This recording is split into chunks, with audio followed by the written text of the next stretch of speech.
The question says solve 1 over number 1 over 2 divided by 3 over 4.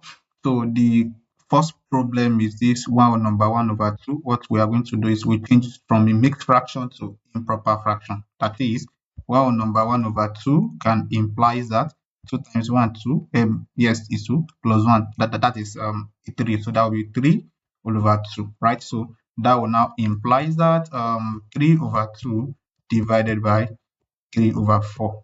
So what we are going to do is, since it is division, it will automatically change to multiplication. That is the logic, and it implies that 3 over 2 multiplied by, so this 4 will be going up, and this 3 it will be coming down. So that will be 4 over 3. So 3 can cancel 3 automatically, and or if we cannot cancel like that, we can just multiply. So that will be 3 times 4. Everything will now be 2 times 3.